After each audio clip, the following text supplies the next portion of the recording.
이제 시공사가 좀 여러 가지 사유로 이제 건축주하고 이제 좀 소송 중에 있고, 그래서 이제 건축주가 많이 좀 곤란한 상황입니다. 지금 대체 시공사를 찾지 못해서 매우 곤란한 상황에서 저희가 이제 대체 시공사하고 저랑 이제 같이 미팅을 했던 거고.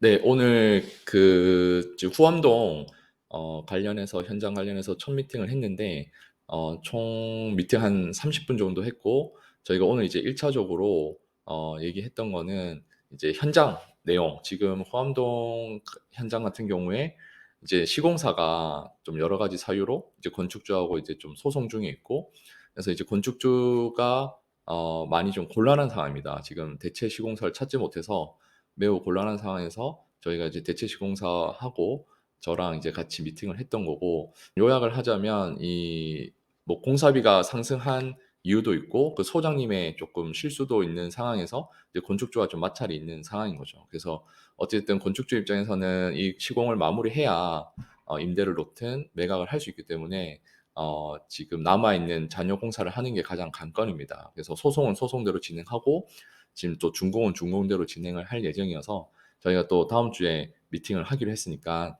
오늘은 이번 영상은 이렇게 현장을 좀 요약하는 것으로 좀 마무리하고 다음 영상에서는 조금 더 진행된 내용을 요약해서 보내드리도록 하겠습니다. 네, 감사합니다. 오늘 이제 말씀하신 대로 지금 용산구 후암동에 지금 현장이 하나 있다고 하셨잖아요. 그래서 그거의 스토리 뭐 다시 한 번만 조금 짧게 요약해 주시면 좋을 것 같습니다. 이 건축주께서 1년 전에 이제 저랑 견적서로 참여한 적이 있었어요. 네네네. 비규현적으로 시공사 참여로.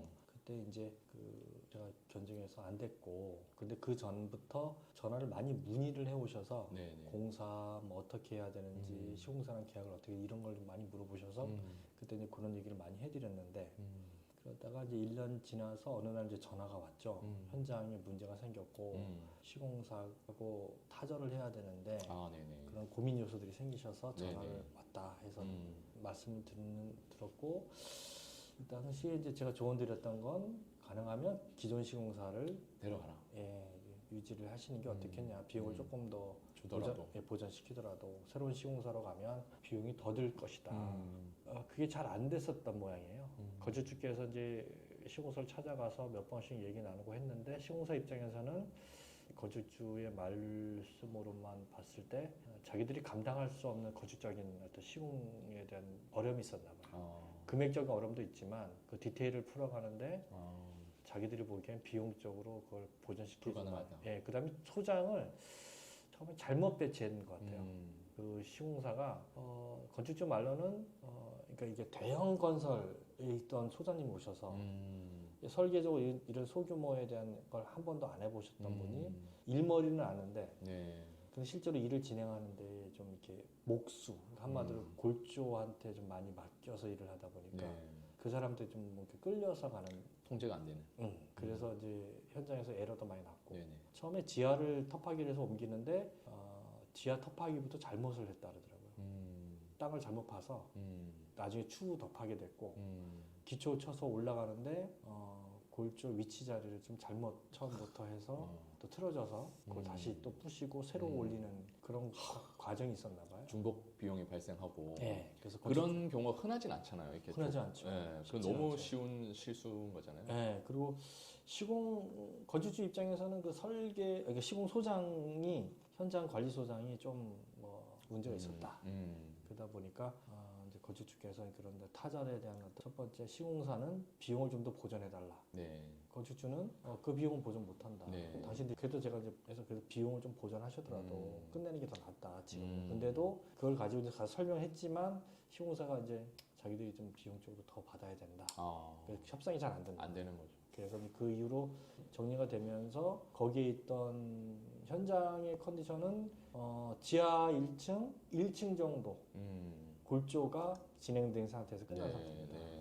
자재가 철근 레미콘이 좀 일부 철근 같은 게 좀 일부 들어와 있는 상태고 가시설 시스템 비기는 다 세워져 있는 상태였고, 아시바 쳐져 있고. 예, 그런 상태였는데 이제 거기에 타절되다 보니까 이제 업체들이 요 공정쯤에는 이제 골조, 그다음에 가설, 전기 설비가 들어가야 돼요. 기본 사항이거든요.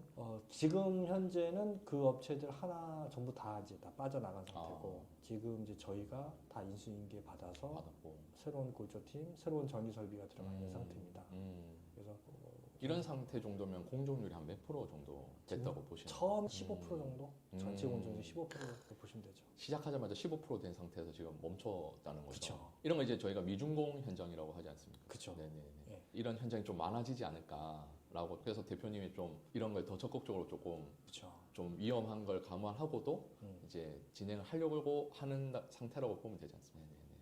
그럼 이제 총 공사비가 한 어느 정도 된다고 지금 건축주가 처음에 하셨던 건 7억대. 7억대. 예, 7억대였는데 몇 평입니까? 이거 평당가 얼마로 계산했던 거예요? 예, 우리가 이제 곱기를 해보자면 건축주 입장은 6, 700 정도 하셨던 것 같아요. 6, 700. 지금은 사실 한 제가 알기로는 표준 공사비가 한 800 정도 네. 보고 있다고 알고 있거든요. 제가 20년도, 21년도 국가에서 네. 적정 물가라고 해서 그렇죠. 표준 나오죠. 단가를 만든 표준 단가. 예, 근데 지금 제가 보기엔 서울 시내는 거의 평당 거의 8, 900 8, 900. 예, 이상은 지금 나오지 않나. 그리고 웬만큼 이제 건축가 건물들은 거의 1,000만 원. 1,000만 원 넘어가죠. 예까지 가지 않나 싶습니다. 그러니까 이 시공사가 물론 잘못한 것도 있지만 사실 이 오른 최근에 이제 공사비가 너무 오르면서 그것도 있죠. 이게 실제로는 할 수도 없는 상황이 된 것도 맞겠네요. 맞습니다. 그러니까 서로의 입장이 다 맞습니다. 좀 다르지만 예.